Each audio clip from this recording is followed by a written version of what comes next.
empty the chamber on them. And how do you do that? First 6 seconds, point A to point B, everything you got. Everything you got. Turn that shit up. Let's go. Welcome to the Scoop World Order, returning Band of Brother, getting back together edition. We have some great, fantastic news. Hopefully, we also have some big news on an interview tomorrow we're really excited about. So we have all that. We're going to be taking questions tonight. The portal is popping off. A lot of people visiting, offensive linemen visiting, a quarterback visiting. It is absolutely crazy right now. The portal is the greatest thing ever for BuckeyeScoop.com because the site truly never sleeps because there's always news coming on that. So we're going to get into that. What some key guys returning for their senior or junior years could mean for the Buckeyes and a lot more. So we're going to get into that. We're going to take your questions. Appreciate you guys tuning in. As always, we're thankful and we are grateful for you guys to show up and see us. We thank you so much. You have a lot of options on. I know the Ohio State Purdue game is ticking down. We wanted to knock this thing out so you guys can put the game on mute, listen to us, talk some football, which is what really drives the bus around Ohio State. That being said, I'm going to bring in my good friend Nevadabuck. Nevada, how are you tonight? Doing great. Exciting times around Ohio State. Lots of things going on in the portal. We got 57-56 Purdue over Ohio State right now in the second half. So got lots of things popping. We're going to be multitasking here for the next hour or so, and let's get into it.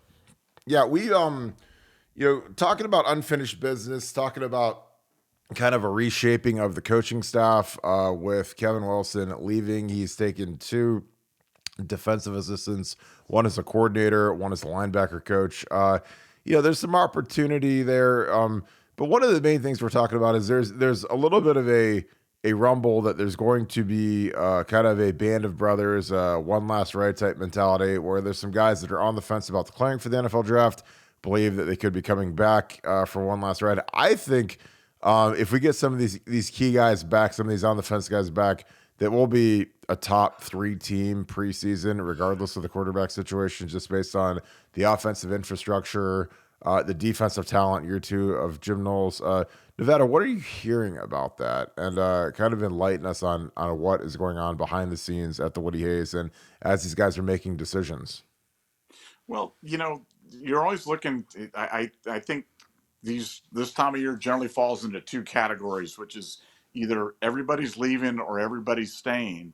And I think there were some concerns after the Michigan game about the culture at Ohio State, about what type of situation we were in from a coaching staff standpoint, where our position with our players, how much faith do they have in the schemes, in the development, in the team concept, and everything that I've been hearing lately has been falling towards the thing of people returning and people staying. And I think, as you mentioned, if that happens, that's extremely good news for Ohio State. I think Ohio State's a top team next year, regardless of what happens with early entrants.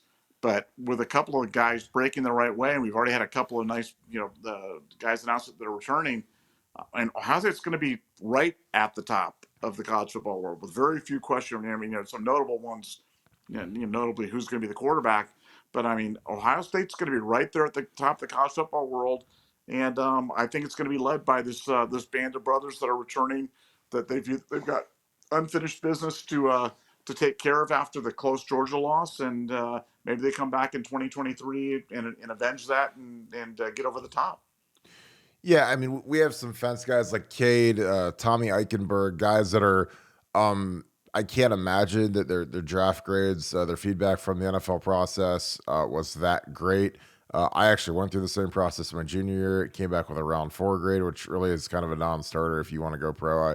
I mean, it's when they say generally when they give you a grade, they say that's about where you'll get drafted. And I think that with Tommy in the second year of Jim Knowles' system, and with Cade being able to get back to health, I think it would be just tremendous for both of them. I think if Cade, his elbow was dinged really bad. A lot of people were down on him because he dropped a lot of balls, but he was really beat up, bad upper body injuries. Obviously didn't finish the national championship game. So, there's a lot of meat on the bone for what Cade Stover can do. And the jump he made from last year to this year was significant. I think that if he stayed for one more year, it would be even more significant, just in terms of rounding out his game. I think that, he showed A lot of improvement in his route running ability.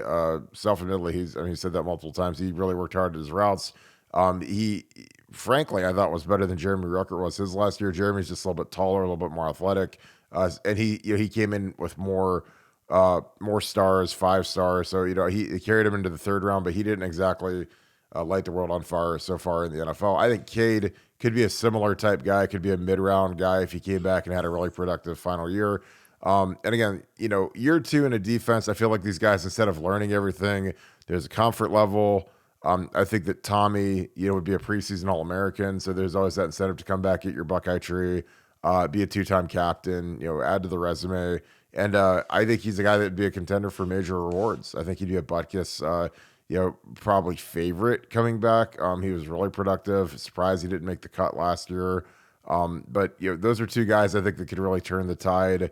If we, Lathan looks like he's coming back. We got Chop Williams coming back. I mean, those are like adding 5-star recruits to your recruiting class. Then if we can close on a few of these transfer portal guys, Jarrett Kingston, the left tackle from Washington State. There's some other offensive linemen rumored to be visiting. We get one of those guys, and you look at the O line, and we're right in it. That's the thing is everybody, they're really concerned about the offensive line, but with Justin Fry, taking more of a lead and calling the offense with Brian Hartline, I think you can gin up the pass protection. If you have a weak link potentially, you can help them out a little bit. And our skill is going to be the best in the country with Trey Henderson, Mayan, Marvin Emeka. You get these freshmen, Brandon Ennis, Carnell Tate. I don't worry at all about scoring points on offense, and I think our defense will be just as good, if not better, in year 2. And with all of the super sophomores becoming super juniors and becoming starters. Nevada, anything I said there that you disagree with or agree with, or any other points you want to add to the medley of things I just talked about? Well, no, just, look, the transfer portal's where it's at right now. I mean, Notre Dame just got Sam Hartman, the transfer from Wake Forest. So, they're going to be better next year. That matters to us just because we're playing on the road, in South Bend. But look, guys are coming and going. We're in the middle of this transfer portal this season right now for the winter. There'll be another one after spring football. So there's going to be a lot of new names flashing on and off, and it's going to be interesting to see from a coaching standpoint. Does this coaching staff for Ohio State stay intact through into next season? I mean, look, let's talk Larry Johnson.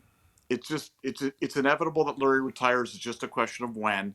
Is it this year? Is it next year? Is it 3 years from now? What is it? But he's not going to go on forever. Frankly, I'm surprised we've had him this long, and so that's something that could happen at any time, really. And then you've got Tony Alford. I mean, I think that's kind of an open question right now. Was whether Tony's going to be staying, moving on, or what's he going to be doing at Ohio State? So that could change some things as well. So you've got some coaching question marks that we're looking at. You've got transfer portal, returning entrants. Just got all sorts of influx on the roster, and it's going to be really interesting to try to evaluate these rosters from year to year, because it's not going to be like it used to be in the old days where you could look at a team and see how they recruited one year or how they recruited the next year, and kind of project those guys out to their junior and senior years, because everybody's moving. So for Ohio State, I think we're well positioned. But as you said, the best news of all is getting those guys back. Getting those veterans back for Ohio State is such a huge thing. And Mayan Williams, getting him back, I was kind of met with kind of mild applause from people, and they were kind of excited about it.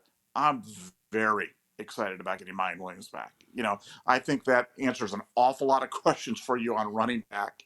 And regardless of who else is there, who stays, who transfers, who's hurt, whatever else goes on, you've got Mayan Williams, and you're already starting off the year with not only a running back, but that big running back that you want to have, especially in the Big Ten when the weather gets bad, especially when you're on the goal line and you need those tough yards.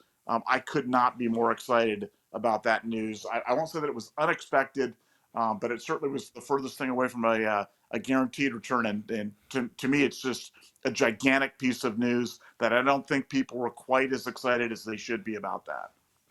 Do you think that the excitement gets dulled somewhat because of the portal? I mean, it has to be because, people react with Mine Williams coming back, who's a guy that probably got a late round grade. He's a guy that was dinged up a lot. I think he's a really good running back in college, but he's got to come back and basically run for his career next year. He's got to run hard. He's got to have a productive year. He's got to stay healthy.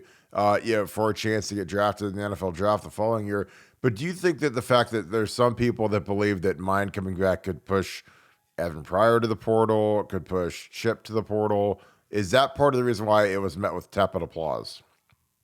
I think it's the next shiny thing phenomena that you have with a lot of people, where the person that's kind of unknown, the transfer from Washington State, the guy that's buried on the depth chart, the guy that hasn't played yet, the incoming freshman is always more exciting than the guy that we have in front of us. Even if that guy is a guy like Ryan Williams, who's darn good. So I Mhm. just think it's just a natural kind of reaction that people have, when the stuff like this happens, that we're, inevitably you'll wonder what the impact's going to be on other guys. And who knows, when you've got Trey Henderson, Ryan Williams, Dallin Hayden, Chip, does Evan Pryor hang around? I hope he does. I think Evan Pryor, I mean, could he end up being the best of the bunch? He might be. But you just don't know, so you got to take the bird in the hand, and the bird in the hand of having Ryan Williams back, from my standpoint, is just a 10-star recruit. And like I said, just a huge piece of the puzzle for Ohio State in 2023. And like I said, very, very, very exciting news. Yeah, I think Evan Pryor looked great in the spring game, but obviously tore his knee. You don't know how healthy he's going to be going forward. If he's ready to roll into spring, I would imagine he's probably close coming off an ACL with the time frame. Around spring ball, he might be able to roll. But again, it's you got to take the guys that are proven productive players on the team. Regardless of people's feelings or what they were projecting their role would be next year. I just think that's kind of how you have to do it. Nevada, Jared Kingston is a guy you broke that he was coming into town. I think you said he was coming from Cabo or Mexico or somewhere. So he's fresh out of Senior Frogs and right onto campus to visit with Justin Fry. What are you hearing about that one? Obviously he's a West Coast kid. A lot of rumors about USC and UCLA. But again, like if I'm Justin Fry and I'm talking to any of these portal tackles, I'm like, look, we're losing two All-American tackles. They're both going to be drafted. Paris will probably be, if not the first, the second tackle drafted off the board. And then Dewan will probably be a third, fourth round type tackle. But what are you hearing about Jared Kingston? Do we have a shot at landing him to be our left tackle next year?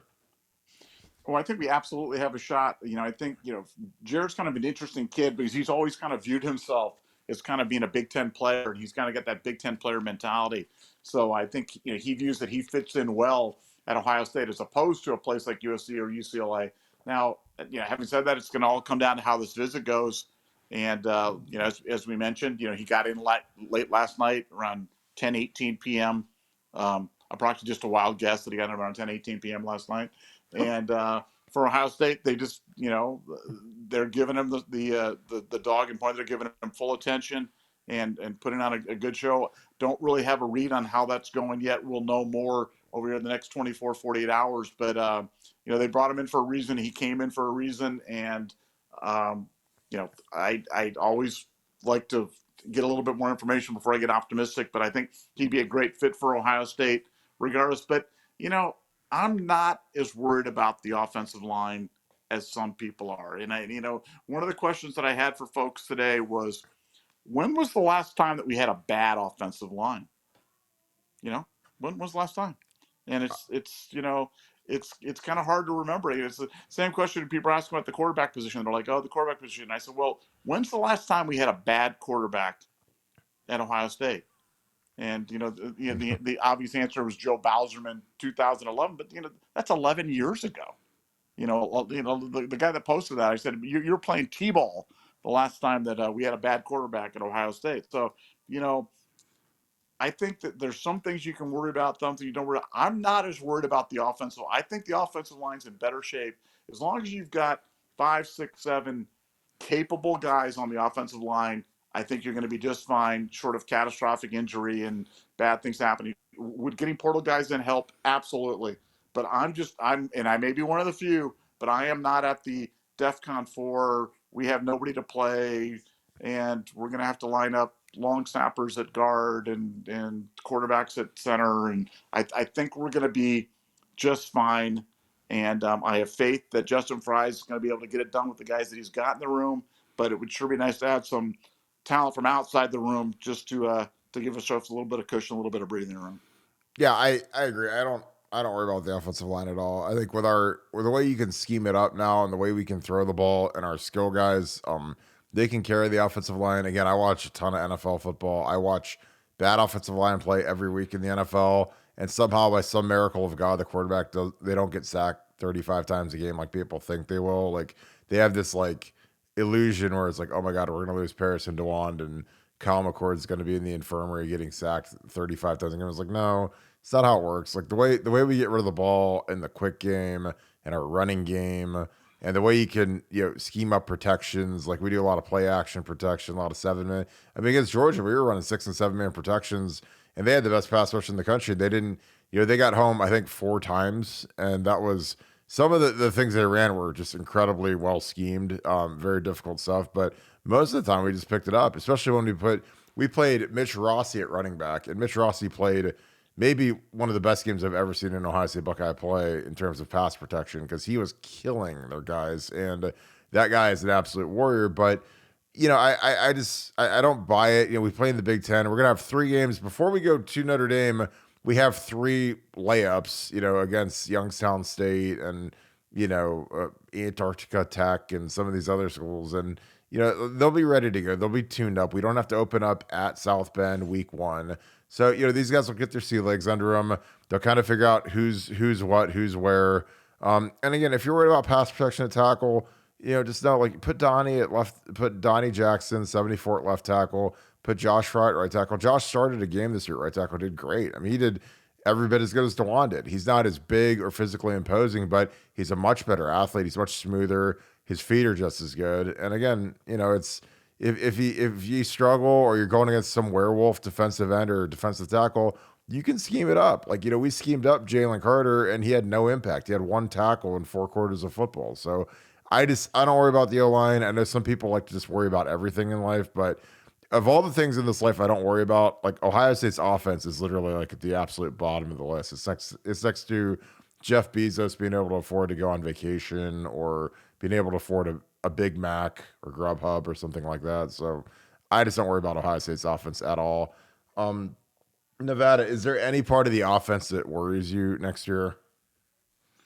Well, I mean, look, it's funny because, we've talked a lot about the defense and our concerns about the defense and some of the struggles that the defense had in the second half of, the 2 big games at the end of the year. And then I look back at the offense and I'm like, man, the offense in the second half of the Michigan game this year scored 3 points. And in the fourth quarter of the Peach Bowl, we scored 3 points as well. So it's like, but I guess it's just a way of. Am I worried about the offense? No, I'm not worried about the offense at all. I think Ryan Day is, at the very pinnacle of offensive minds for college football. I think college football is so dominated by wide receiver play and elite quarterback play. I have no doubt that either Devin Brown or Kyle McCord will be able to get it done. You know, we've talked a lot about that. I think the quarterback derby is just going to be great to watch because, I like Devin Brown because Devin Brown can run around a little bit more. A lot of people like Kyle McCord.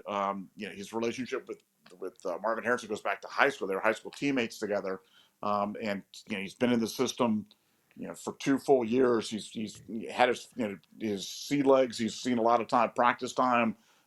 We just haven't seen a lot of him in the games. But I don't have any doubt that Ryan Day will have a quarterback ready and that we'll be rolling from the quarterback spot. And then, as you mentioned, at tight end, I think Cade's back, or Joe Royer. At wide receiver, would be the best in the country. And the running back room is going to be absolutely stout. So, no, I really don't have any concerns about the offense. But I'm very, very excited to see who wins that quarterback derby because, look, you want to see somebody's going to win, but you also don't want somebody to win in the spring and then all of a sudden in the fall, that guy leaves, and now all of a sudden we've got one quarterback. So Ryan Day's got to play this very, very carefully, and I'm gonna be fascinated to watch to see how he plays it, how he keeps both guys engaged, and who do we end up with as the starting quarterback for Ohio State next year. Yeah, and for those of you on YouTube, this is Devin Brown's highlight tape. I'm just watching it. Give you guys a little something to watch. Again, like you look at him put the foot in the ground. Again, I get it. This is Utah football. This isn't Georgia. This isn't Texas. This is Utah football. But when a guy could do this on the read option, put his foot in the ground, juke a guy, I mean, like I love watching this. Now, again, this guy. This guy isn't Alabama. I get it, but still, that threat is so hard to defend against. He literally makes two guys miss, that are 3 inches away from him. Here, he sidesteps a sack, steps up, throws a dart. Again, I love Devin Brown's game. I agree with you to that. I think this could easily be like a Burrow Haskins thing where the guy who feels like he's the loser at the end of spring takes off, just because I think that's how modern football is going to be. Like if you're not the starter, you're going to go somewhere where you're guaranteed to start, because whoever isn't in their mind the starter after spring ball is going to be able to go somewhere and start this year, because I mean both those guys are going to be starting somewhere is the way I see it. And I want it, and I want it in ink from everybody. Who do you think should be the starter? I like Devin Brown. Again, they've got 15 practices plus winter conditioning, mat drills, and all that to sort out the leadership and who's the winner. Right now, Kyle McCord obviously was the backup last year. He started a game against Akron 2 years ago, so it's going to be really interesting to see how this shakes out in the spring. Do you go with a guy who is a little bit more mobile, who's a year younger, or do you go with McCord, who's the guy who started a game, who was the primary backup this year? He saw more snaps this year than Devin did, so it's going to be fascinating. It really is, and I think that you got to know that whatever one you don't give the first, I'd assume Kyle would get the first snap starting spring ball. But whoever doesn't quote unquote win that battle is going to be likely to hit the portal. So it's going to be interesting to see how Ryan plays this. But I love this kid's ability. I mean, he was the number one overall recruit per On3. Now On3 is almost comical with how they do their ratings, because Quinn Ewers was the overall number one, then he reclassified, and then we take Devin Brown kind of late in the cycle, and they move him up to number one overall, not number one quarterback, number one overall. So, the kid has got talent. He's got Harold. I mean, obviously, he's playing in Utah, so the talent that he's going against isn't exactly like world beater, but you see the throws, you see the speed.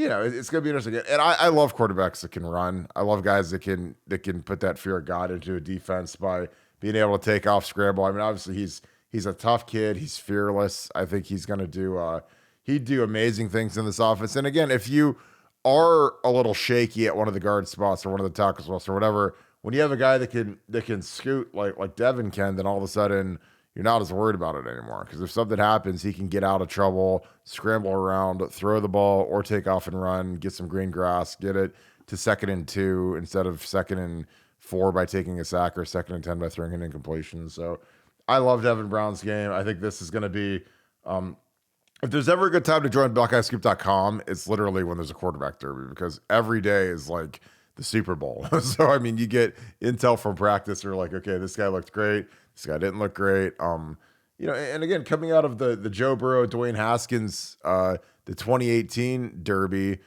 it was pretty much unanimous that Dwayne Haskins was the guy. And in 2018, he was the guy. He was much better than Joe Burrow in terms of his quarterback play. Obviously, Joe Burrow in 2019 took the limitless pill and became the greatest quarterback in the history of college football, became the number one overall pick. But in 18, there was no question that we made the right move with Haskins, who was also, not only was he better than Joe, but he was also a year younger eligibility-wise. So now, that being said, he left after his redshirt sophomore year, which was something that had never happened in the history of Ohio State at quarterback. But that's kind of what you live with nowadays at the quarterback position. Nevada, defensively, what units do you think need to step up, and what units do you think will be? Are there any of the 3 units that you think will actually be better next year than they were in 2022? Well, I think the linebackers will be better because Tommy, I think Tommy is coming back. Again, I don't know that, so that's not a call, but I think he's coming back, and Steele is coming back. So already by definition, those guys are going to be back, and there's no reason to believe that they won't take a step forward. And then, from a defensive line standpoint, if you look for who are our four key defensive line, or other than Zach Harrison, who is going to be a loss, Jack Sawyer, Mike Hall, Tyleek, and JT. That's four really good defensive linemen right there. And if we get any kind of improvement out of those guys, you think the defensive line is going to be better. And then you go to the cornerback, the defensive backfield. If Ransom comes back, Hickman will be gone. But it's hard to imagine them being much worse. And we had no interceptions out of the cornerback spot, 0 this year. So it's hard to imagine that we could be worse. And so I look for them to improve as well. I got some fabulous freshmen coming in, some guys that can really play, right from the get go. So no, I think I'm very optimistic about Ohio State. Again, you've got to take a step back and look, what's our spot in the college football world right now? Our spot in the college football world is right there with Georgia. I think we're better than Georgia, personally. I think most people that watch that game would agree with that. So look, we're right there. Got a team that's improving, and just got to find a quarterback. And I'll take my money and bet it on Ryan Day to find a quarterback. Got two very capable candidates for it, and I can't wait to watch spring ball. Yeah, I'm really excited about the defense in year 2. I really think there's some major stuff that could be happening with Jim Knowles. I think that now the fact that the super sophomores are basically going to be forced to start, it's not going to be let's rotate in some guys that have been less productive. It's going to be, hey, we're playing the best guys. Like, that's going to be, it'll be interesting to see how a guy like Mike Hall, Tyleek, Jack Sawyer play without the older guys in front of him, because those guys I felt were more productive. I thought they were better players than the older guys, and they didn't get the snaps. And it was one of the most bizarre things I've ever seen, that we had Jack and Mike Hall lead the team in sacks, and they played, I don't know, 15-20% of the snaps compared to the older guys. So that'll be something that'll bear watching to me, because I think that you've got some major movement there. Are you okay? So Buckeyes 66 up with 1 minute to go. I got Gamecast on. I'm sure a lot of you guys are tuned into that with the game on mute, listening to us. So we'll keep you updated on that. Nevada, we also got a safety from Syracuse. I love his name, Jihad. But what do you think of him so far? Again, we've got big needs at safety, especially with Rocket Hickman taking off. Lathan looks like he's back. Then you've got guys like Sonny Styles and Kai Stokes that are kind of nipping at their heels. What do you think of Jihad Carter? Do you think he fits the mold for what Jim Knowles likes to do in the back end? No, I think he does, but let's talk a little bit about what Jim Knowles likes to do. Because I've heard a lot of discussion about that lately, and it's been kind of interesting where they talk about the Jim Knowles defense like it's some sort of weird defense that nobody's ever seen before. I mean, it's a 4-2-5. So the only thing that's a little bit different is, instead of playing the Will and the Mike and the Sam, he takes a linebacker off the field and he puts in another safety. So it's basically nickel defense. That's what it is. So having a guy like Jihad Carter, who's again a bigger guy, a guy that can hit, a guy that can cover, a guy that can do those little things and help in that nickel defense that Jim Knowles likes to run. Again, I think it's a perfect, it's a perfect fill for that. Just whether or not he's better than the guys that we have, I guess we'll find out in the spring. We'll find out in the fall. But that's the kind of guy that you want to have to be able to guard guys in these modern spread offenses that are regularly going, 3 and 4 wide guys. You need to have guys that can do it all. You need to have guys that can cover. You need to have guys that can stay in the box and hit guys as well. So that's what I like about Sonny Styles. That's what I like about Kai Stokes. That's what I like about some of the players that we have, kind of the hybrids that we have. But Jihad Carter definitely fits that bill as somebody who can do a little bit of everything. And another guy that I'm not sure if people are as excited as they should be about them, because for me, he was one of the top guys in the portal. I know he was one of OSU's top targets and they went out and got him. So, lots to be excited about with Jihad. Yeah, I think he's the portal, like it's just so funny how a spot that's weak can become strong. A spot that's strong can become weak. It is just a whole different world now. And that's why, again, I don't sweat if we don't have tackles or we don't have or we look weak in a position, because we could have 4 really good tackles. And then after spring ball, when 2 of them figure out they're not going to be the starters, they could both bolt in the transfer portal. Then all of a sudden you're like, oh man, we had all this depth, and all of a sudden it's all gone. Because that literally happened 2 years ago. 2 years ago, I mean, Ryan Jacoby walked out of here after like 1 week of fall camp. So I mean, it's like, and he went to Pitt. He started games at Pitt the same year that he started August training camp at Ohio State. He started games for the Pitt Panthers literally, 2 months later. So I mean, it's with depth, it's all an illusion at this point to me. There's nothing to it that I never feel comfortable watching the end of this Ohio State game. 57 seconds left, the clock's ticking. But I don't know. Like for me, I think that Ryan Day and Mark Pantoni and these guys, they just got to keep hustling and finding these guys that are stars that want to play at a higher level. Because there's kids that they're MAC kids, they're little kids. Oh, what a shot! 3-pointer, Ohio State, 69-66. The chat is going wild. Great shot. This is actually great. This is like we've been wanting to do a game watch. Chime in the chat. If we did a live watch party for an Ohio State football game, would you tune in, listen to a simulcast, and give our X and O dissertations? We've talked about doing that. I think it'd be really fun to do that. Right now, we're kind of doing it with this basketball game. Obviously, this is a lot less pressure. I think basketball is just kind of like a nice little hors d'oeuvre or side dish compared to football. Football, I know that people usually have a lot more anxiety and intensity, because it's like, there's one game a week, and if we lose, it is a big deal. Like, when you watch a basketball game, nobody really cares until the tournament. But so we're getting a lot of love on that. So appreciate you guys. And also, what questions do you guys have? A lot of you guys are regulars on here. Appreciate you guys. Any questions you have as we head into winter conditioning?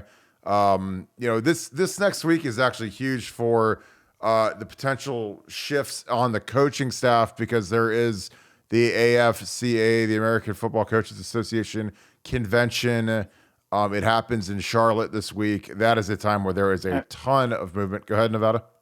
I was just gonna say, I think I'm ahead of you guys on the thing, so I can actually predict the future for you in terms of what's going to happen. Go ahead and do it, because I'm literally watching the stream on my computer, so you're probably like 5 minutes ahead of me. So yeah, 40 seconds to go. Ohio State's up 3. Purdue's got the ball, dribbling up into the court, dribbling. They throw into that big guy that looks kind of weird, the Ete guy. Eddie. Yep. Eddie scores, makes it 69-68. Oh, and I'm not sure if they called a foul as well. I think that, or they gave him the timeout. Oh no, they gave him the timeout. So Ohio State is up 1 with 28 seconds to go, and Purdue just called timeout. Ohio State's got the ball. I was like, are you gonna say like there's a technical foul and they get 3 free throws and now they're up 7 with 28 seconds to go?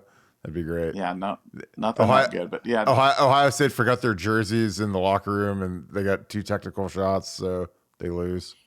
Like the A&M manager. Can you imagine that? Oh my God. Well, I've seen guys do that before. I've seen guys. We had a guy in our high school team that the coach sent him in, and he tears off his things, and he didn't have his basketball shorts on underneath his sweats, which was kind of embarrassing. Didn't live that one down for a while. Yeah. I mean, that's like a nightmare. Like that's one of those things you just never anticipate.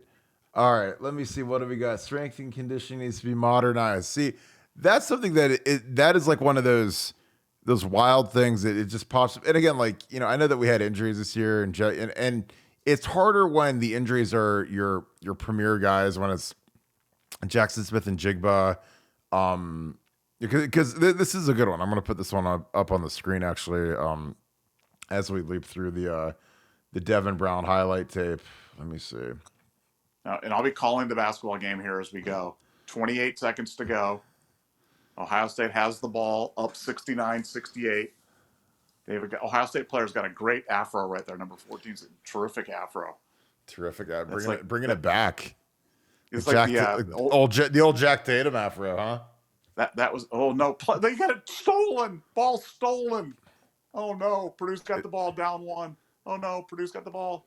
Oh no, Purdue's got the ball. 17 seconds to go. And they just called timeout. Oh no, that was not good. That No. that was not They good. sold it on the inbound? Yeah, they went to the corner and he went back and he just was slow. Just like that was not good. I mean, Man, you that, throw it to the corner and then it's like, dude, just not super. 17 seconds super. left. They gotta dial up that Jim Knowles defense and get a stop here. I bet you they're going to go into Eddie. That's what I'm going to say. I'm going to predict they're going to go into Eddie. Eddie, the They're 7'4" guy. they're gonna go into Cousin Eddie. So I'm gonna break a little bit of news. So tomorrow, for you members of BuckeyeScoop.com, I'm gonna start a thread after this. We have 3 very special guests on the SWO tomorrow. So I'm gonna kick Nevada to the curb in favor of Brandon Innes, JJ Smith, and Carnell Tate. So I'm gonna have a 15-star podcast tomorrow. Really excited. They're all down in San Antonio. So I'm going to start a thread. So if you guys have questions for the young superstars, one of which will actually be here next week. Carnell is going to enroll early. Brandon has to finish out his year at American Heritage. And then JJ Smith is only a junior at Chaminade Madonna. So we're going to have a 15-star podcast tomorrow. Hold on, basketball game going back at 69-68. 17 seconds to go. They inbounds. Purdue's got the ball. Go to Jimmy Chitwith out there. Oh, they're going to Eddie. Oh, it's back to Jimmy Chitwith. 3-pointer. Good for Purdue. They're up 2. So Ohio State's going to call a timeout. Now I'm sure they're going to call timeout. Oh, no, they're not calling timeout. They're bringing it up. Now they're probably going to call it. Yeah, timeout. Timeout. 6.4 seconds to go. Down by 2 points. They managed to go from up 3 to down 2 in about 21 seconds to go. The good news for everybody out there that's within the sound of my voice is it doesn't matter whether we win or lose this game. That's the good news about college basketball. Like if you win, really doesn't. It's great, and if you lose, it just doesn't matter. So hey, Yeah, this one won't sting as bad as the the Chick-fil-A Peach Bowl. So yeah, the Peach Bowl hurt a little bit more than this. I think I'll be able to sleep tonight, regardless of what happens at the end of this game, for sure. So, but this is a great question because I get this a lot about the strength and conditioning program. While they're in a timeout, Nevada, does Nicky Marotti need to be fired, and do we need to bring in some whiz kid strength and conditioning to deal with soft tissue injuries, or are we doing okay? And do injuries happen because it's football? I think injuries happen because of football, and I actually thought that we, physically did not look out of place against Georgia. And I think Georgia is kind of the pinnacle of college football from a physical standpoint. Ohio State, 6 seconds to go, down 2, has the ball now, no more timeouts. They bring it in. Oh, they got it. Here we go. He sets up. Oh no. Oh, he sets. Oh, no, not a very good set. Oh, he throws it up. Oh, that was the end of the game. What a terrible possession. Ohio State lost, but it doesn't matter. It really Take doesn't. Heart. It doesn't Take matter. heart. But boy, that last possession was Holy not cow! good. Oh my God, that's the shot they got off. Wow. Yeah, All right, well, I'm just gonna delete this tonight. If you guys need to cheer up, stay on Buckeye Scoop. I just put on the Brandon Innes highlight tape, so you guys can get juiced up for the podcast tomorrow with Showtime Innes and the South Florida Express kids. So I'm excited about them. I think this kid is one of the most exciting recruits that we've gotten in some time. This kid is a bad man, Brandon Bad Man Innes. You give him the ball, he's gonna kill somebody. He's gonna run somebody over. He's gonna dunk on somebody. Really a great kid. Really a fun kid to cover, and a kid that is a monster on the field. A kid that I think could easily be our number 3 receiver next year, and that's crazy. But hey, screw it. I'm gonna go out there and say it. I hope he starts as our slot guy. So strength and conditioning wise, it's interesting because Mickey's been taking a lot of heat with Jackson Smith and Jigba being dinged up, missing time.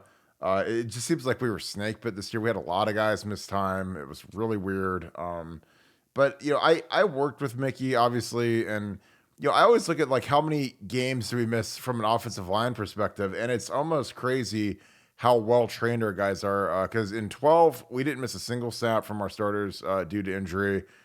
This year, outside of Matt Jones, really healthy. I think DeJuan missed a game. But these seasons are long. The games are hard. The practices are hard. I like what Mickey does. I know that we are incredibly modern with a lot of the things that we do in terms of tracking these guys and tracking their GPS and seeing how many miles they get and how many reps they get. I mean, it's almost insane how much data we collect now on these kids because they all run around with these catapult shirts on underneath their pads so they can calculate how far they run and how much they've been hit, and they got sensors in their helmets, and it's almost like too much because I think that they get a little egg-headed sometimes to say, oh well, this guy can't run or this guy can't bench today and this guy can't squat today because he's done all this running. But I don't know. I think Mickey he's the godfather of strength and conditioning. I think he's actually a lot more progressive than people give him credit for. I don't think we miss that many games because of an injury. Obviously, losing Jackson was painful. I will say I did not agree with bringing him back. I thought it was incredibly stupid to bring him back for games like Toledo and Iowa where you really don't need a superstar wide receiver because if you score 10 points against Iowa, you're going to win. If you score, 28 against Toledo, which you should do with your backups, you're going to win. So I have no idea why they dressed him for those games. I would have put him in bubble wrap till the Michigan game and then hopefully had him for the playoffs. But obviously that wasn't in the cards. They dressed him twice. He got hurt twice, which I thought was incredibly stupid. But, what do I know? Nevada, was this year with the injuries and being snake bit, do you think that was something that was just abnormal, or do you think that's a sign of our training? Or if you're Ryan Day and you're in his shoes, would you make a change in the strength and conditioning department? No, I think it's math. I think it's math. I think a certain percentage of guys get hurt every year, and there's certain years where you just have a increased number of kind of nagging injuries, and with Trey having the plantar, and Jackson Smith-Jigba having the bulky hamstring, and Mayan getting the bad ankle. I just think it's stuff happens. Football's a physical game. Things happen sometimes, and sometimes teams just seem to dodge every possible injury. Or I'll look at the NFL right now. The Minnesota Vikings, I think they have a negative, like the opponents have scored more points than the Vikings have, but they've won like 11 games. Sometimes everything just kind of breaks your way, and Mm-hmm. other times just things break away from you. And I think for Ohio State, that's what it is from a strength and conditioning standpoint. Mickey's so progressive, so cutting edge, so well regarded within the strength and conditioning community. That no, I really don't think it's that. I think it was just one of those seasons. It was unfortunate. It was sad. If we have Jackson Smith and Jigba, do I think we beat Georgia badly? I think we beat them by 3 touchdowns with Jackson Smith and Jigba, but we didn't. So, sad panda. Got to go on for 2023. Very excited about Brandon Ennis. As you said, Brandon Ennis is a bad man. There's a few guys that you look at coming out of high school, the wide receiver position, and you go, this looks like a guy who can come in and step in and help us day one. And that's very few guys. He's one of those guys. So next year, that embarrassment of riches at wide receiver with Julian Fleming and Emeka and Marvin Harrison just got more embarrassing because Brandon Ennis can play, and it's going to be really hard to keep him off the field because he's gonna demand attention from opposing defenses, and he's gonna be a perfect guy that you can put in the slot or any of the 3 wide receiver positions and just wreak havoc. Yeah, I think he's just got a nasty disposition. He's a guy that you have to be a man to play in the slot because you go in the slot, you're going to get your head knocked off a few times. You run across the middle. He's not scared of anything. He's not scared of anybody. He can go in and block. He's a willing blocker. He's a tough kid. He's in my dreams of what we have coming back, like to have Marvin and Emeka as our 2 outside guys and Brandon Ennis working the slot. That's about as good as it gets, and that's why I'm really excited because without Jackson, we ran Emeka in the slot, Julian out at the Z a lot, but I really think Emeka would be a fantastic Z just because he's a guy that he's got burners, he can get behind guys. We missed that this year. We missed being able to stretch the defense because Emeka had to play the slot this year, and I think Jackson was better suited for the slot. Jackson was probably the best slot receiver we've ever had at Ohio State. 2 years ago was magnificent in the bowl game. But I think that, Brandon can be that guy, and he's a guy that being a freshman, he's not going to require the volume of targets that Marvin's going to need and excuse me, and Mecca, but he could really, get off because I mean no one's gonna be worried about Brandon Innes if he's playing slot for us. People are gonna be worried about Marvin. He's gonna get the double team. So when you're Brandon and you used to be the high school guy that gets double teamed every play, all of a sudden you're gonna be singled up versus a nickel or I mean heaven forbid a linebacker or a safety. Like they're not gonna be able to cover Brandon. So it'll be really interesting to see what they do with him. Obviously I think that Carnell starts on the outside. He could work into the mix. Obviously Julian Fleming's back. Julian will obviously play a lot. He played a lot this year. Started most of the games this year. So it's going to be a deep room. It's a room where, can we go more 4 wide receivers? Do we work in Cade? I mean, we're going to lose Mitch Rossi. So it'll be interesting to see if they go with Cade, Joe Royer, if they do as much 2 tight end stuff without Mitch Rossi being there. Mitch Rossi was really a unique talent in terms of his ability to block, play that wing position, stepped in and played a lot of tight end when Cade was out. One thing that people don't really talk about the Sugar Bowl is we were really short at tight end. I mean, Cade got hurt. We're playing Joe Royer against Georgia. Joe didn't play all year. So you got a guy who's a really talented kid who literally went through hell with his mom passing away in the middle of the season. It's just like a tragic situation. So he was kind of out of it all year. Obviously, I completely understand that. Wasn't practicing, wasn't with the team. Was on the report as unavailable for most of the year. And then, against Georgia, he's in there because G. Scott's down, Kate Stover's hurt.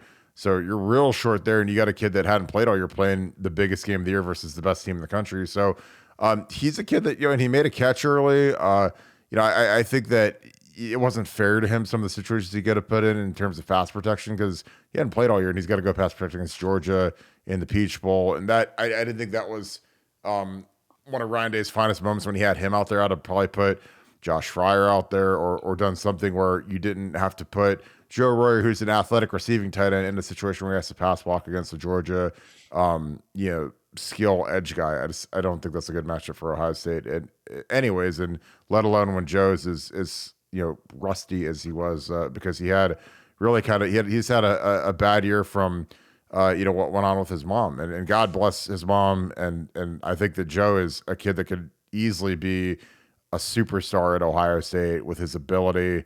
You got to remember Kevin Wilson had to make the call to take him over Luke Lachey, who's Jim Lachey's son.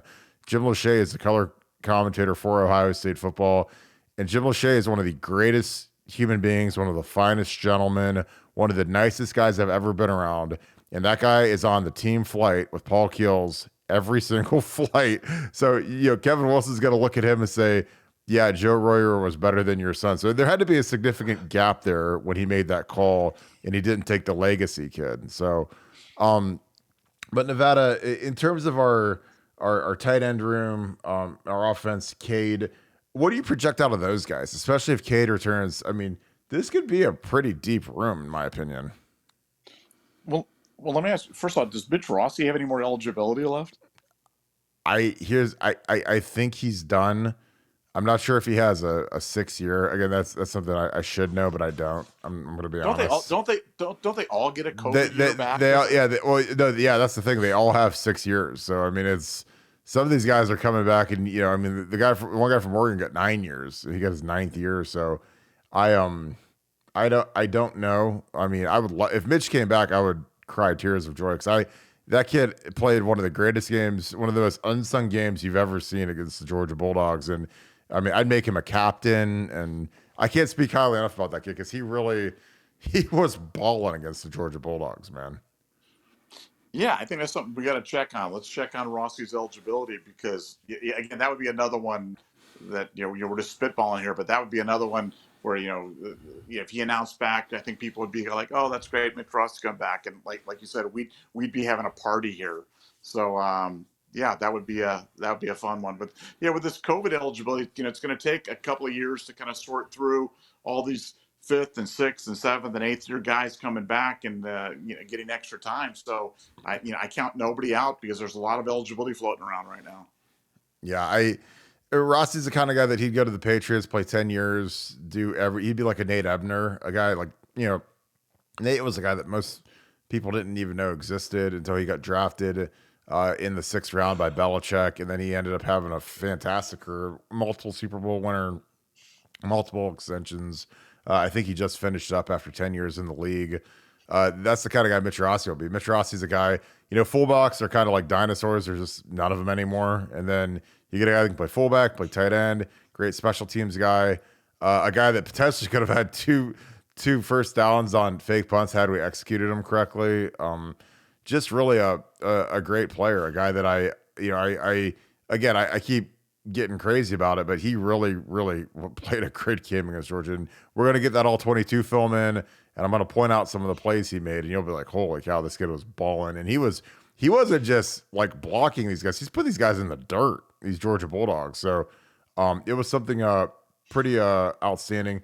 Any of you guys that have questions, keep pouring them on in here. Appreciate you guys being on here right now. Nevada, as we get into the winter, what, if any, coaching staff changes could you see? Again, I mentioned the AFCA conference is coming up in the next week or so. Last year at this time, we still had Kerry Combs on the staff. We still had Al Washington on the staff. I think that one of the things that Ryan Day does is he lets the assistant coaches go to that convention, walk around wearing their Ohio State logo as they potentially shop for and interview for jobs. Just because, I think it's a lot easier to find a job when you have a job. So they walk around in their Ohio State polos and they talk to, like Kerry comes obviously talked to Luke Fickell. Luke Fickell had a spot for him. Al, obviously, the Notre Dame spot. Because Jim Knowles got hired in December, and then there was a lot of questions about the kind of the gyrations behind the scenes as well. Does Kerry Combs stay on as a corner coach? What's it mean for Al Washington? Is he going to be the linebackers coach? Is he going to be defensive tackles coach? Well, Larry stays the full D-line coach. There were just a lot of things going on last year. It ended up that, a lot of the guys got cleaned out, and it ended up being, Larry Johnson is the only guy standing defensively. But in your opinion, what could you see happening out of this conference? Are there any guys you could see moving on? Obviously, we mentioned, Tony Alford potentially. Again, I think us not getting your running back was something that Ryan Day was not happy with that behind the scenes. But are there any guys that you see that could be worrisome? And who are some guys that you would target if guys did move on?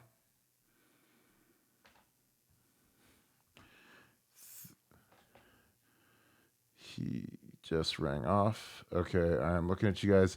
CJ Hicks, a lot of CJ Hicks chatter. Okay, I want to talk a little bit about CJ. I think CJ is a guy that could really do some damage on defense. I think he's a guy that's a fantastic player. He's a guy that I thought would have played more this year.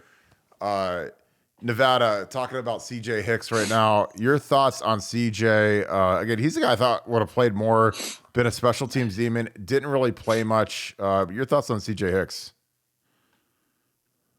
Could not be more excited about a player than I am about CJ Hicks. I mean, him and Styles are I just think they're the exact type of players that you need in the modern defenses to combat these modern spread offenses. Those guys that can run, that can cover, that can stay in the box, that can blitz, that can do it all. CJ is one of those guys. Love him as a player.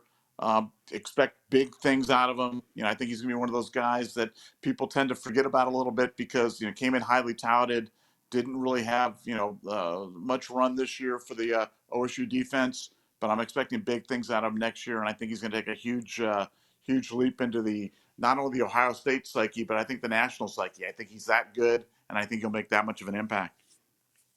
Yeah, I totally agree. I think that he's a guy that, we got a lot to be excited about. Now, again, how is he affected if Tommy comes back? Is he a guy that thought Tommy's out and he waltzes in and starts at the mic this year?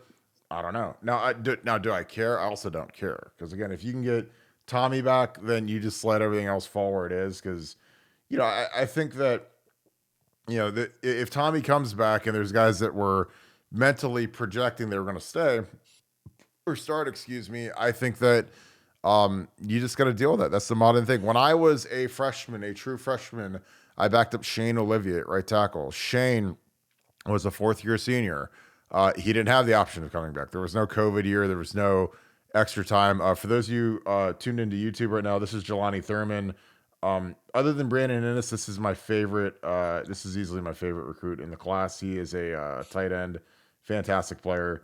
But I don't know. Like I think a guy that would be interesting to see if Tommy does take off is Cody Simon. Is Cody Simon a guy that potentially looks like getting to the portal? Again, this is pure speculation, but again, I've been in the mind of these players just as being in their shoes and kind of projecting. Okay, this guy had a great year. He's going to go to the league, go to the draft. Then he comes back all of a sudden.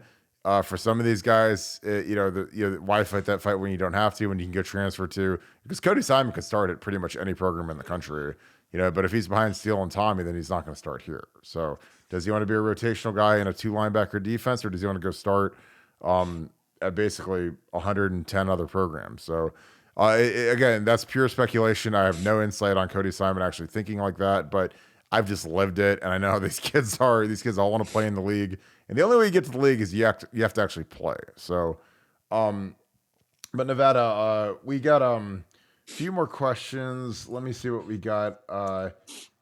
Yeah, I was gonna say Cody Simon might as well dip. Jack Sawyer is a guy who's one of the polarizing guys now.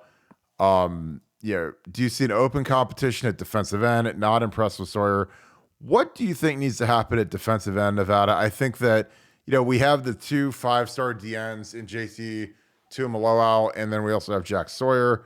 What do you think needs to come on in terms of their progression, their growth? I know I personally think it's very unfair to compare them to Nick and Joey Bosa and Chase Young, because those guys are generational Ohio State, Hall of Fame, or if not NFL Hall of Fame type talents. But what do you believe is the evolution of JT and Jack as we go into year 3, which is a year, which potentially for a guy like JT could be his last year at Ohio State? Well, I mean, look, you have to start from the basic adage of that players get better. The best thing about sophomores is they become juniors, and for I know it's unfair to compare him to somebody like a Chase Young, but Chase Young really wasn't very good his freshman year, and then jumped up, had like 10 sacks this sophomore year, was real good player, and then went to superhuman his junior year. Unblockable, top of the draft.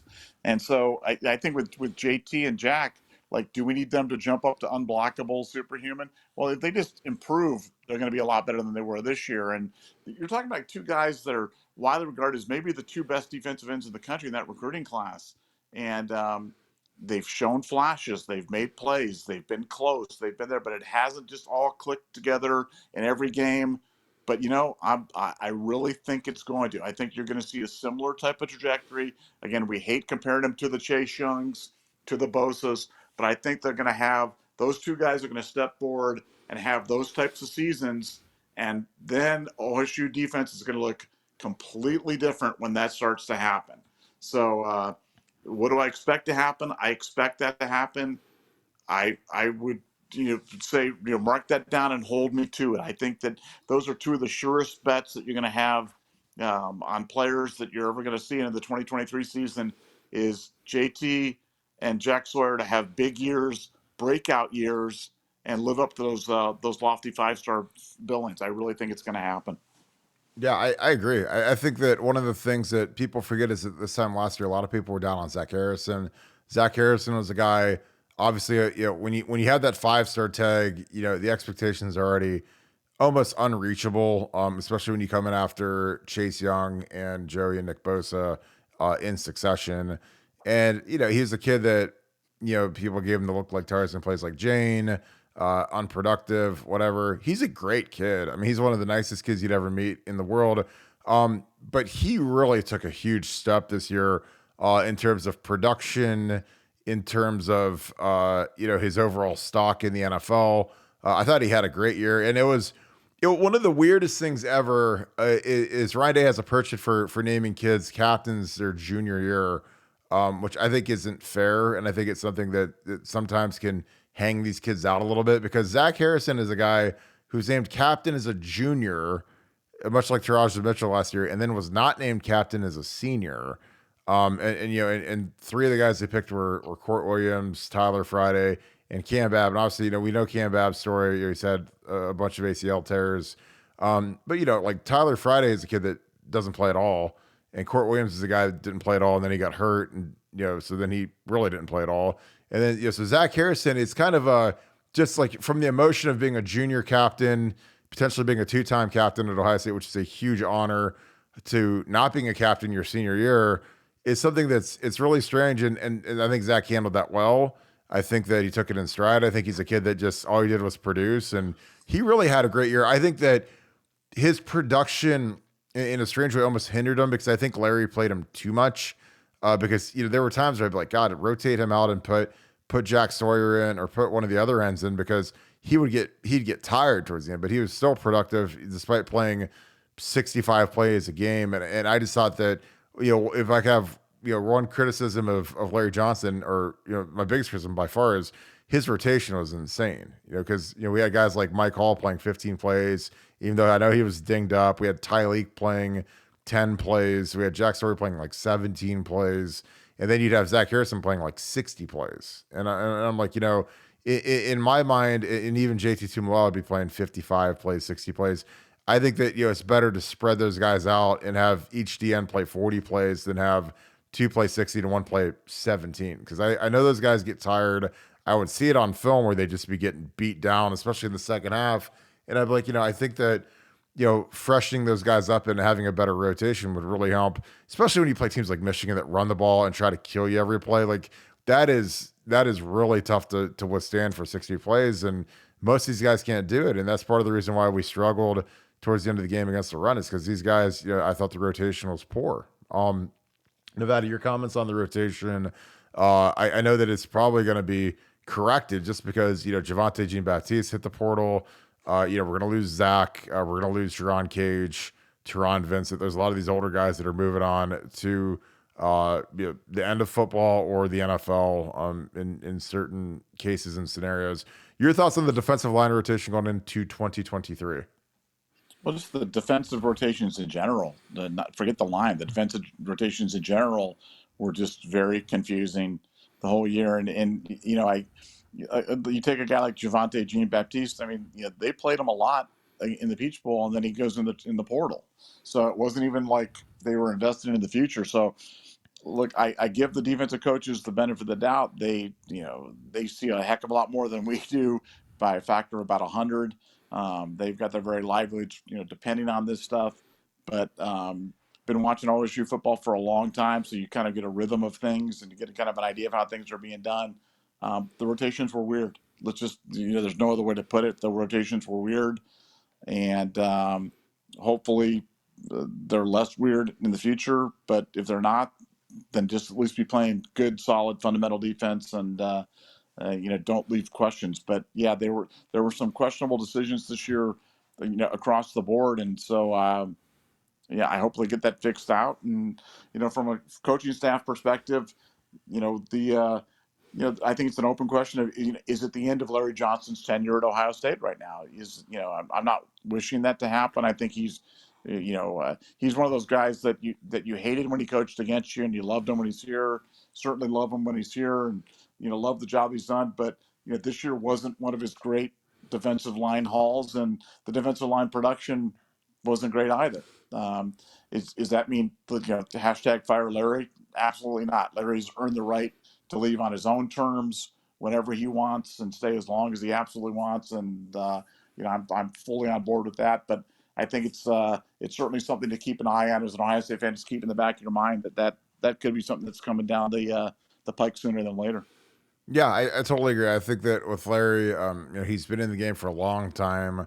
I think that, swinging and missing on the three premium ends, with Keon Keeley, Mateo Uiagalelei, Damon Wilson, like we whiffed on all three of those guys that we led at some point. I don't think we ever led for Keon, but Mateo we definitely led for. Was Larry's age used against him? That's something people probably talk about for the last 5 to 10 years, where is he going to retire? Is he going to retire? Is he going to retire? Obviously, Tosh Dupoy, who's the defensive line coach at Oregon, much younger. And I mean, again, like Mateo, he grew up an Oregon fan, a USC fan. His dad had a very tight relationship with Larry Johnson Jr., the running back for the Chiefs, did some bodyguard work for him. So there are all these different layers with Mateo. But, I mean, for me, when kids, let's just lay it out. Like when kids are mostly obsessed about the depth chart and how quickly they can play, I can't imagine a cleaner depth chart than Ohio State's defensive ends right now. Because after JT and Jack, there really isn't anything that's been productive. So you're thinking, Caden Curry, obviously that you would project he would be up next because he got some burn this year. But man, if you're Mateo, like man, I'd be the number 4 DN, which means I'm playing next year and I'm rotating in the second I get to campus. And for all these 5-star guys, you'd think that would be enough for them to lock in and want to be Ohio State Buckeyes. Because if my kid ends up being a 5-star defensive end, I want to know who's coaching them and how good's the offense. Because if the offense is really, really good, then you're going to get a lot of pass rush opportunities. And what makes you a high draft pick? Getting a lot of sacks, getting 10, 15 sacks. And, when you're up 49-0 for most of the game because Ryan Day is just pouring points onto everybody replay, then you get a lot of pass rush opportunities, man. And I think that that's one of the things that this defense and the defensive coaches in recruiting can sell. And again, it was unfortunate we didn't get any of the 3 quote unquote big fish.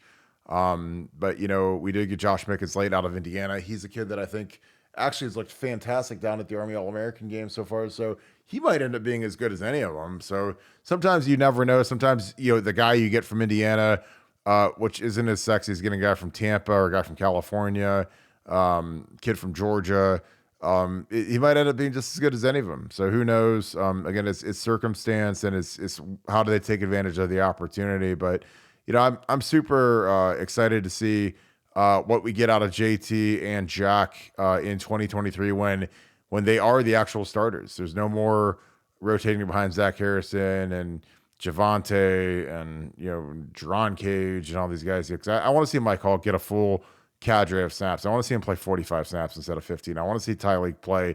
If we can get 30 out of Tyleek, I think that'd be great. I still think he needs to get in better shape. I still think he needs to put the spoon down and run a little bit more because he's a nose guard. But I mean, when you're that type of body type and that's kind of your game, you're never going to be a 60 snap guy just because that's just not what your gig is. They got to rotate you in and out because you're going to get tired. But man, these guys have such an opportunity. I know that in these guys' dreams, they want to be 3 and out. They want to go pro. They want to have big years and have at least have the option. Like I talk to these guys that are going into their 3rd year. I'm like, look, you want to put up a big year, so you at least have the option to consider going pro. You don't have to go pro, but it's nice to be thought highly enough of that you could go pro and get drafted in the first 2 rounds. So, it'll be interesting to see how these guys reshape their bodies, how they grind in the winter, how they kind of explode into the spring. I can already see the projections when we have 2 new tackles starting versus Jack and JT. Jack and JT are an absolute load for any tackles, but when you have 2 new guys starting, if we get Jared Kingston to play left tackle, if we have Donnie out at left tackle, if we have Josh Fryer, those guys are going to win more than they're going to lose. Because those guys are 2 really good pass rushers, and I think when you've got new tackles coming in, it's going to be tough. So Nevada, we've been going for about an hour. Gonna wrap this thing up here. Big 15-star podcast potentially tomorrow. Again, tentatively gonna have Ennis Tate and JJ Smith on our podcast tomorrow. So if you have questions and you are a member of BuckeyeScoop.com, I'm gonna start up a thread. I want to hear what you have to say to those kids. I'll ask the questions that are within the thread. If you're not a member of BuckeyeScoop.com, don't know what you're waiting on because football is absolutely crazy right now. The portal stuff, the recruiting stuff, the coaching news. It's nonstop. Nevada, any closing remarks to that regard? Because I know you've been breaking a lot of the portal stuff. But just what are your closing remarks from this wonderful hour that we've had tonight with the people that have joined us? No, it just, I'm just kind of blown away about how active our board is right now. I mean, our board, usually when the season ends, the board kind of slows down in activity, and that's, I've been doing these boards for a long time, but our board is cooking. I mean, it's like you post a reply and then you go on and there's 4 new questions, and it's just crazy time. And like you said, I think it's a combination of, early entrants, portal, recruiting. It just never stops. College football's changing. A lot of the changes I don't like. But the one thing about college football that's more true than ever is it's becoming a 24/7, 365 type of affair. And we got you covered at BuckeyeScoop.com, and just appreciate everybody's support. So we'll see you on the message board. Yeah, I appreciate you guys. These podcasts are a blast. I totally agree. I love Quasi Fresh. That's great. We could have some swagger on our defense, like some prime Richard Sherman's our team. If we could find a prime Richard Sherman, look out, because one of the things we haven't had this past year is production at corner. So, but again, I'm going to wrap this thing up. Again, I appreciate you guys so much for tuning into these. I have a blast dealing with everybody. Love your questions. I love your energy. Shout out where you guys are from in this chat and in the comments. Again, I think you guys, again, appreciate you guys. You guys have a lot of options for entertainment. We have a blast on here, and I always love getting to know you guys. If you are not members of BuckeyeScoop.com, I'm telling you, it is for what you get. I mean, it is the most entertaining, hilarious, fun, informative experience on online, social media, Ohio State football. I mean, we talk about everything. We break a lot of news. Obviously, the coaching staff, I think it's still fluid. I think there's still going to be some moves that are made. We got people that potentially could be declaring for the draft. Again, when Stan Drayton left for the Chicago Bears after Mike Weber said the day after signing day, it just proves that it never really stops. There's never a completely locked in coaching staff. I think that guys are as faithful as their options. I think some guys are, politely asked to leave, and Ryan Day lets him save face. Urban let him do the same thing and go out the door elsewhere. So it's going to be fascinating to watch. And again, all of the news is on BuckeyeScoop.com. Transfer portal tackles coming in, transfer portal linemen coming in. There's a lot of scuttlebutt going on.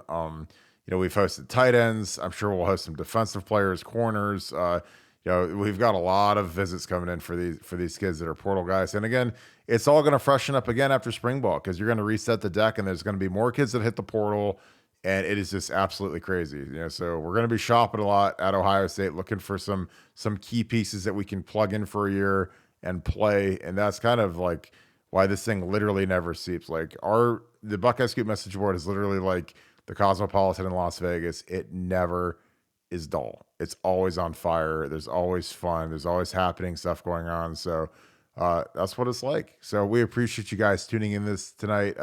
Again, Ennis, Tate, JJ Smith, tomorrow, Scoop World Order. Get your questions in. I can't wait to talk to those kids. They're fantastic. They've been tearing it up in San Antonio. JJ's down there for the Junior National Combine. So it's going to be a fantastic get. So I hope you guys have a great night. Thank you so much for tuning in. In the comments down below, I want you guys to write, who is your breakout player for 2023? We're on to 2023. 2022 was a good year, but we need a great year. Who's your breakout? You know who I'm going to go with? Brandon Ennis. I think you put him in the slot next to Marvin and Emeka. That kid is going to eat. So I want to hear your breakouts. And also, shout out where you're from, man. I love hearing where you guys are from. We got guys from all over the world watching this podcast. Not even kidding. It cracks me up when I see that there's people in India, there's people in Europe, there's people in South America, all over the place watching this thing. So I appreciate you guys. So shout out where you're from. Canton, Ohio, Naples, Florida. Let's hear it all. So thank you guys. I hope you guys have a great rest of your night. Thank you so much, Buckeye Nation, and thank you, Scoop family. I'll talk to you guys tomorrow. Go Bucks. Spring ball is going to be here before you know it. Let's get it. Have a nice night.